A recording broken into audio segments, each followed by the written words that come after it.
Hello dear students, आज हम discuss करने जा रहे हैं सरफेस प्लाज्मा रेजोनेंस यानी SPR।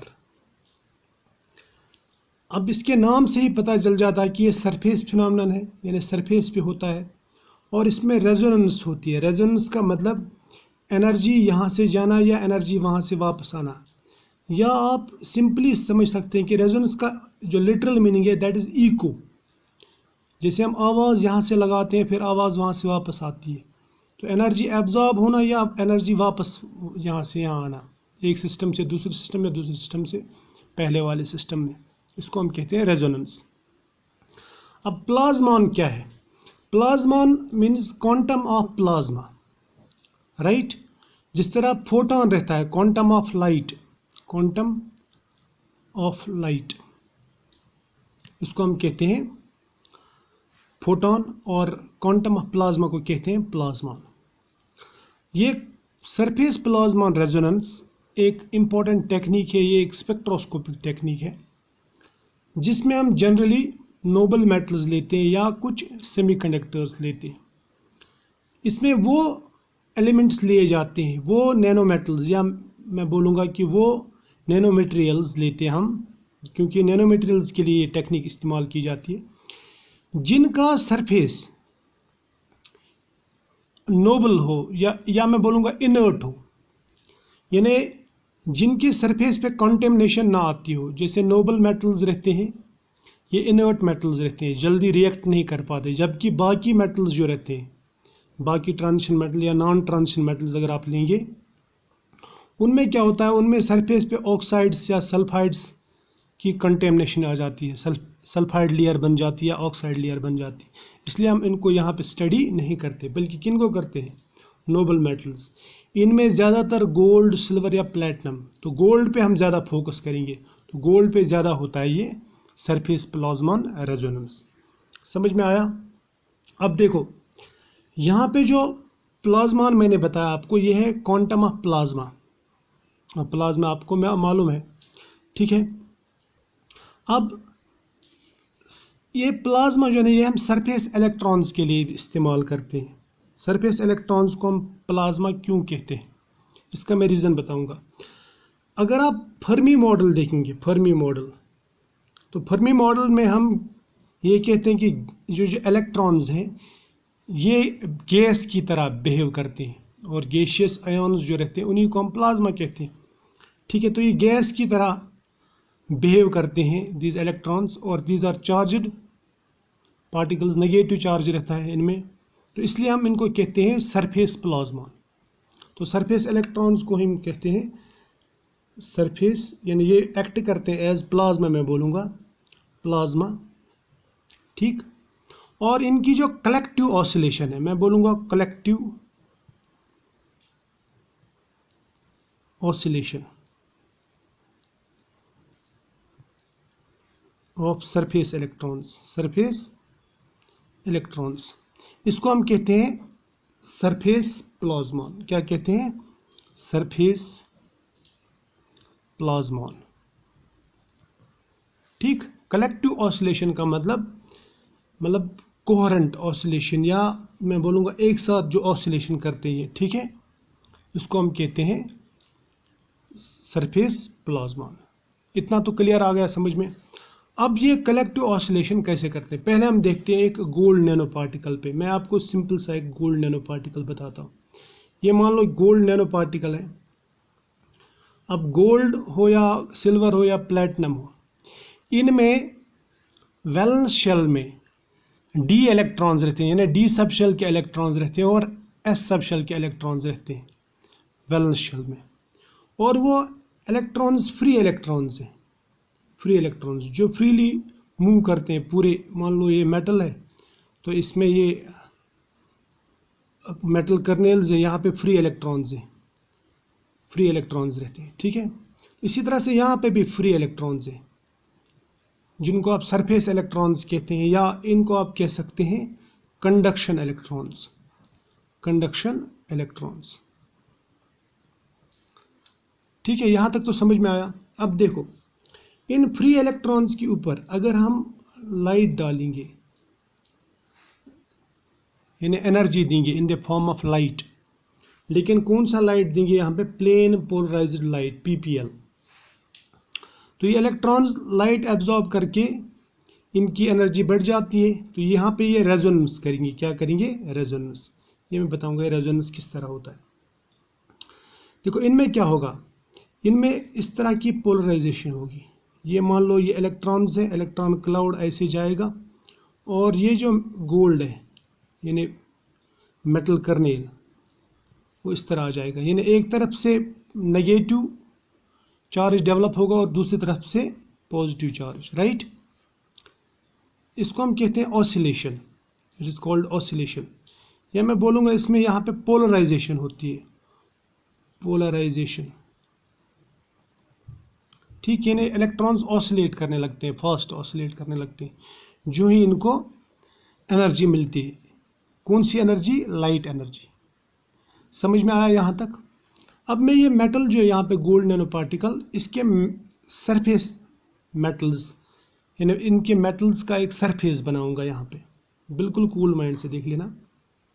ये मान लो एक गोल्ड पार्टिकल है यहाँ पे, राइट। फिर इसके साथ में दूसरा गोल्ड है, ठीक। गोल्ड एटम मैं बोलूँगा, ये और एक गोल्ड एटम, ये और एक गोल्ड एटम, फिर गोल्ड एटम, और इनके ऊपर ये है इलेक्ट्रॉन्स, सरफेस इलेक्ट्रॉन्स, राइट। ये मैं वो गोल्ड पार्टिकल्स बनाता हूँ जो एक नैनो पार्टिकल का या एक मेटल का सरफेस बनाएंगे। ये मान लो ये सरफेस है, इट इज सरफेस, ये surface, and these are surface atoms, surface atoms. इनको क्या बोलेंगे आप? सरफेस इलेक्ट्रॉन्स, ठीक। जब आप इन पे लाइट डालेंगे, अब इस लाइट में से जो एनर्जी, लाइट एनर्जी इनकी एनर्जी को मैच करेगा, यानी जिसका मोमेंटम इनके मोमेंटम से मैच हो, तो वो यहाँ पे एब्जॉर्ब होगा। जो ही एब्जॉर्ब होगा तो यहाँ पे ये ऑसिलेट करना शुरू कर देंगे और एक वेव जैसी होगी। यानी यहाँ से यहाँ, सपोज इन्होंने एनर्जी एब्जॉर्ब की, फिर यहाँ पे एक इलेक्ट्रॉन वेव बन गया, इसकी वजह से इसमें भी इलेक्ट्रॉन वेव बनेगा, फिर यहाँ पे, फिर यहाँ पे, फिर यहाँ पे। यानी वेव जो ये पूरे सरफेस पे प्रोपेगेट करेगी। इसको मैं बोलूँगा, ये जो वेव बन गई यहाँ पे, ये एक वेव की तरह, या इसको आप यहाँ पे ऐसे भी दिखा सकते हैं। सरफेस पे एक ऑसिलेशन होती है, कलेक्टिव ऑसिलेशन या कलेक्टिव वेव बोलूँगा मैं, ठीक। ये है नॉन रेडिएटिव वेव, यानी ये सरफेस में चलेगी, पैरेलल टू दिस सरफेस। ये एनर्जी रेडिएट नहीं करेगी, यानी इनकी जो एनर्जी है वो सरफेस में यहाँ से यहाँ ट्रांसफ़र होगी। इस वेव की प्रोपेगेशन इस सरफेस के ऊपर हो जाएगी। कब होगी? जब ये एनर्जी एब्जॉर्ब करेगा, यानी यहाँ पे डिस्टर्बेंस आएगी, फिर ये डिस्टर्बेंस इधर, फिर इधर, फिर इधर, फिर इधर जाएगी, फिर इधर जाएगी, फिर इधर जाएगी। तो एक वेव की तरह ये प्रोपेगेट करेगा। समझ में आया? यहाँ तक तो क्लियर है? शाबाश। अब आपको याद रखना है कि यहाँ पे जो ये एक साथ ये जो कलेक्टिव ऑसिलेशन होती है सरफेस इलेक्ट्रॉन्स की, राइट, इसको हम कहते हैं सरफेस प्लाज्मॉन। और यहाँ पे जो एनर्जी का इसके साथ में रेजोनेंस होता है, यानी एनर्जी एब्जॉर्प्शन, या यहाँ से वापस ट्रांसफ़र, यहाँ एनर्जी होना, यानी लाइट से मैटर, मैटर से लाइट में एनर्जी एक्सचेंज होना, इसको हम कहते हैं रेजोनेंस। तो फिर मैं इस फिनोमेनन को बोल सकता हूँ कि ये सरफेस प्लाज्मॉन रेजोनेंस है, because collective oscillation of electrons is called plasmon, और ये सरफेस प्लाज्मॉन है, राइट, क्योंकि सरफेस इलेक्ट्रॉन्स है और इनमें इस एनर्जी के साथ इनकी रेजोनेंस होती है, तो इसको मैं बोलूँगा सरफेस प्लाज्मॉन रेजोनेंस, ठीक है। अब देखो हम ये कैसे करते हैं और इसको यूज़ कैसे करते हैं, मतलब इसकी एप्लीकेशन हम कैसे लेते हैं, ठीक है, वो हम देखेंगे। देखो यहाँ पे जो ये ऑसिलेशन होती है ना, ये होती है between this surface and atmosphere, यहाँ पे जो एटमॉस्फेयर है, मैं बोलूँगा कि ये इंटरफेस में होता है ये। क्लियर? किसके इंटरफेस में?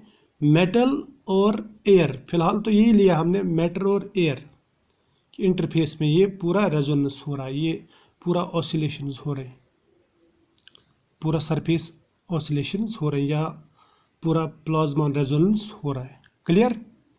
यहाँ तक तो ठीक है। चलो अब मैं दिखाता हूँ ये होता कैसे है, मतलब इसकी स्पेक्ट्रोस्कोपी अगर हम देखेंगे वो कैसे की जाती है। ठीक है, जनरली क्या करते हैं हम एक मेटल सरफेस लेते हैं, ये मान लीजिए ये गोल्ड नैनो पार्टिकल की सरफेस है, ये सरफेस। ठीक, इसके ऊपर हम रख देंगे एक प्रिज्म।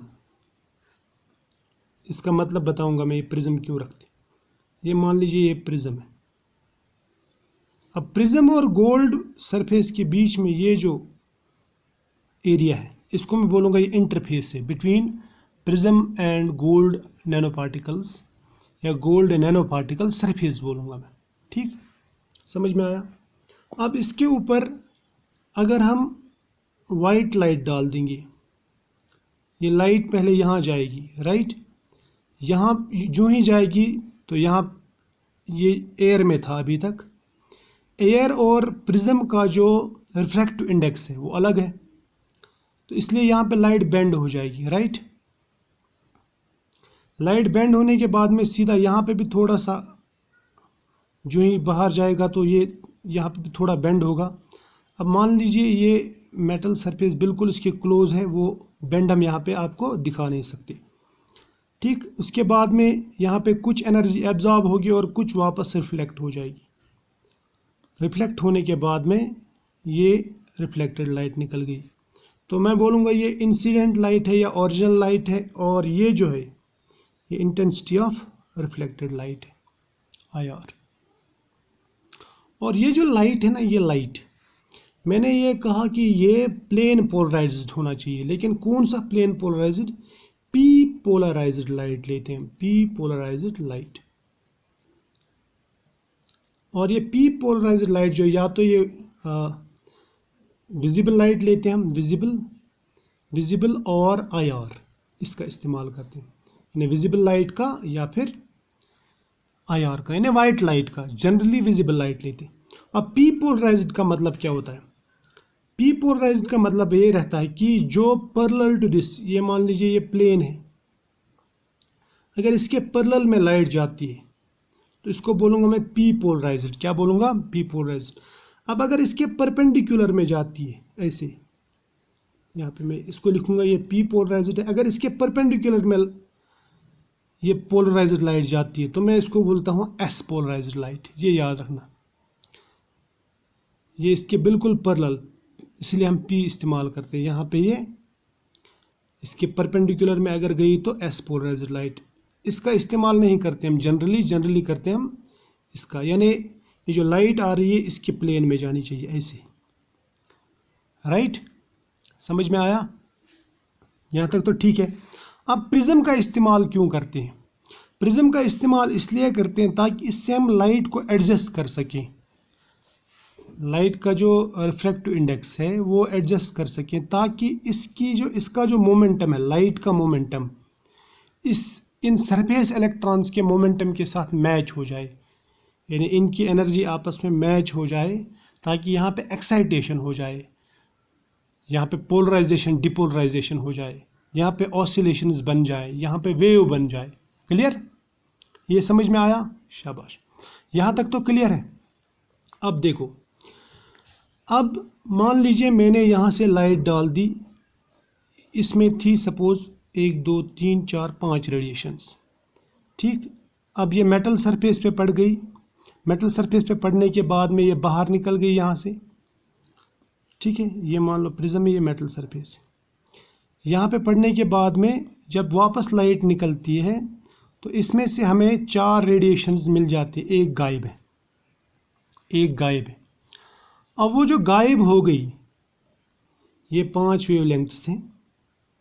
ठीक, 5 में से सिर्फ 4 वापस मिल गई, एक गायब हो गई। ये जो गायब हो गई का मतलब हुआ कि एक एब्जॉर्ब हो गई, one is absorbed, sorry absorbed, ठीक है। जो एब्जॉर्ब हुआ लाइट, वही लाइट यहाँ पे एक्साइटेशन प्रोड्यूस करेगा, वही यहाँ पे पोलराइजेशन डिपोलराइजेशन बढ़ाएगा। समझ में आया? तो इसको मैं नेक्स्ट पेज पे बताऊंगा, ये जो बाकी है, ठीक। अब मैं ये चीज़ जो है ये आपको मैं सिंपल वे में बताता हूँ। ये मान लीजिए ये है मेटल सरफेस, ठीक। मेटल सरफेस पे हमने यहाँ पे लाइट डाल दी, ये जो प्रिज्म के बाद में मैं बोल रहा हूँ, ये लाइट इस पे इंसिडेंट हुई, ठीक। उसके बाद में जब लाइट रिफ्लेक्ट हो रही है तो ऐसे रिफ्लेक्ट हो रही है, मान लीजिए ये है रिफ्लेक्टेड लाइट, ठीक। इस रिफ्लेक्टेड लाइट में से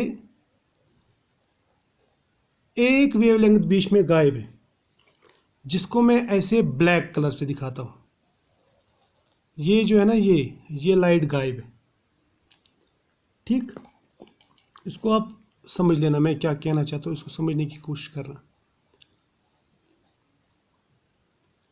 ये पूरी वाइट लाइट थी, ठीक, पूरी वाइट लाइट पड़ रही थी यहाँ पे, जिसमें हमने सपोज बोल रहा हूँ मैं, सपोज 5 वेवलेंथ्स इसमें आ रहे थे। लेकिन जब मैं 5 में से चेक करता हूँ यहाँ पे रिफ्लेक्ट होने के बाद में मुझे यहाँ पे 4 वेवलेंथ्स मिलती है, 1 2 और यहाँ पे भी 1 2, लेकिन एक वेवलेंथ इसमें गायब है, ये बीच में, ठीक। इसको मैं ऐसे भी बता सकता हूँ, ये 4 मिल गई, यानी 2 इस तरफ 2 इस तरफ। सपोज एक गायब है और इस गायब वाले को दिखाऊंगा ब्लैक से।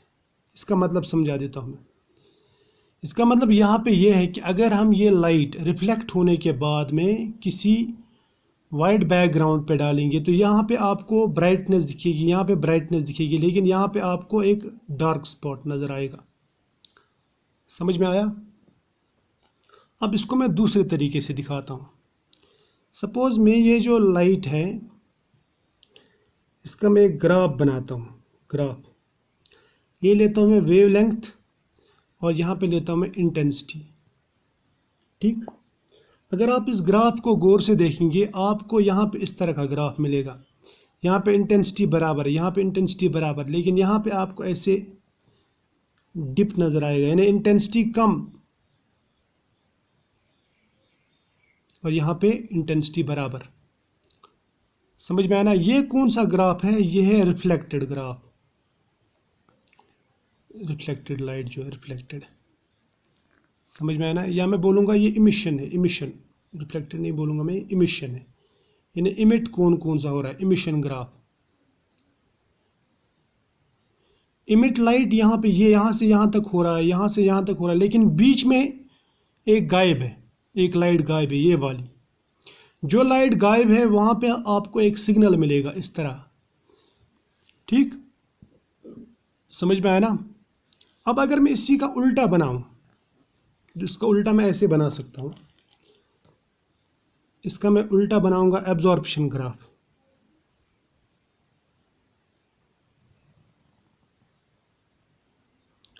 आपको ये ग्राफ इस तरह नज़र आएगा, ये ग्राफ इस तरह नज़र आएगा।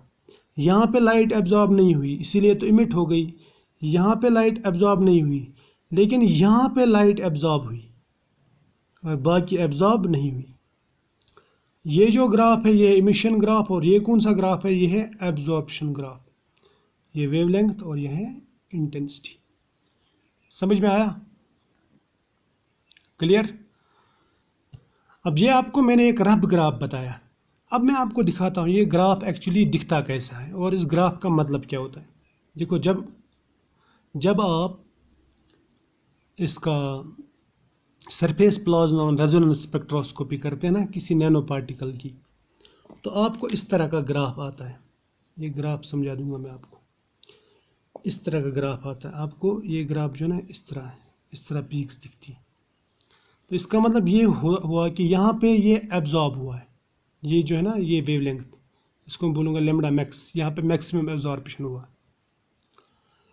अब इस पीक की जो पोजीशन है ये हमें बताती है कि पार्टिकल का साइज़, ये डिपेंड करता है पार्टिकल साइज़ पे।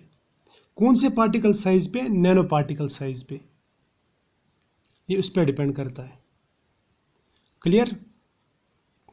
और ये जो रीजन है, ये वाला रीजन, ये हमें पार्टिकल शेप के बारे में इंफॉर्मेशन देता है। पार्टिकल शेप, सपोज मैं डिफरेंट ग्राफ्स लेता हूँ, इंटेंसिटी वर्सेस लैम्डा। सपोज मेरे पास में ये ग्राफ्स जो नहीं इस तरह है, मेरे पास में सपोज 5 डिफरेंट साइजेस के नैनो पार्टिकल्स, तो उनका ग्राफ कैसे आएगा? एक का ग्राफ आएगा ऐसे, यहाँ पे पीक और यहाँ पे ऐसे, दूसरे का आएगा यहाँ पे, फिर यहाँ पे ऐसे, फिर तीसरे का ऐसे, चौथे का ऐसे, फिर पांचवें का सो ऑन। ठीक है, अब इसकी पीक यहाँ पे, एक की, दूसरे की यहाँ पे, तीसरे की यहाँ पे, चौथे की यहाँ पे, ये वेव लेंथ है। इसका मतलब इस, अगर मैं इनको नाम रखूँगा ए, बी, सी और डी, अगर मैं डी पार्टिकल लूँगा, डी पार्टिकल की वेव लेंथ ज़्यादा है। वेव लेंथ ज़्यादा का मतलब इसका पार्टिकल साइज ज़्यादा है, ये याद रखना। तो लैम्डा जो है, lambda is directly proportional to particle size, इतना याद रख लेना। जिसका पार्टिकल साइज बड़ा रहता है उसका वेव लेंथ भी ज़्यादा आता है, यानी वो हायर वेव लेंथ पे एब्जॉर्ब करता है। समझ में आया? ये क्लियर समझ में आया ना आपको?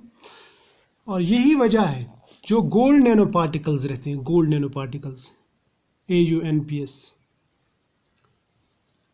आप उनमें देखेंगे अगर आप अराउंड 40 नैनोमीटर लेंगे नैनो पार्टिकल्स, तो वो 520 नैनोमीटर वेवलेंथ के ऊपर एब्जॉर्ब करते हैं। अगर आप पार्टिकल साइज बढ़ाते हैं सपोज 80 नैनोमीटर, तो वो आपको 600 के आसपास, 600 लैम्डा मैक्स के आसपास एब्जॉर्प्शन दिखाएंगे, और उनका कलर अलग अलग आएगा। गोल्ड पार्टिकल्स का जो कलर है, colour of gold particles, colour of AUNPS, वो डिपेंड करता है साइज पे। किस पे? साइज पे। छोटा पार्टिकल साइज लेंगे तो अलग कलर होगा, उससे बड़ा लेंगे तो अलग कलर होगा, उससे बड़ा लेंगे तो अलग कलर होगा। क्यों ऐसा अलग अलग कलर आता है? क्योंकि उनकी सरफेस प्लाज्मा रेजोनेंस जो वो अलग अलग होती है। समझ में आया ना?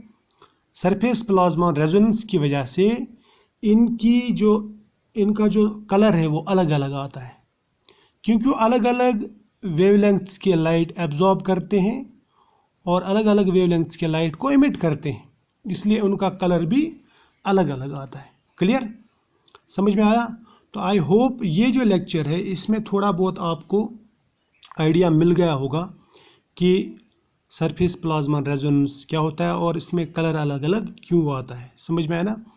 और ये याद रखना कि वेवलेंथ का इंक्रीज होना, इसको बोलते हैं रेड शिफ्ट। क्या बोलते हैं? Red shift. और इतना भी याद रख लेना, आपने ये पढ़ा होगा इस तरह VBGYOR। अगर gold nano particle violet colour absorb करता है तो वो येलो दिखेगा, यानी अगर इधर एब्जॉर्ब करता है तो येलो दिखेगा। अब अगर ब्लू कलर एब्जॉर्ब करता है इधर, suppose blue, B for blue suppose, तो आपको वो ऑरेंज कलर का दिखेगा। अगर वो C for green colour absorb करता है तो आपको वो रेड दिखेगा। क्या दिखेगा? रेड। क्लियर? समझ में आया ना? यानी जैसा वो एब्जॉर्ब करेगा, जिस तरह की वेवलेंथ वो एब्जॉर्ब करेगा, उसी हिसाब से आपको उसका कलर नज़र आएगा। तो all this is because of surface plasma resonance. समझ में आया? जितने बड़े पार्टिकल्स होंगे उतने फ्री इलेक्ट्रॉन ज़्यादा होंगे। क्लियर? समझ में आया ना? तो उसके हिसाब से उसका सरफेस प्लाज्मा रेजोनेंस भी होगा। क्लियर? चलो आज इतना ही, फिर मिलेंगे कोई नेक्स्ट लेक्चर में। तब तक के लिए बाय।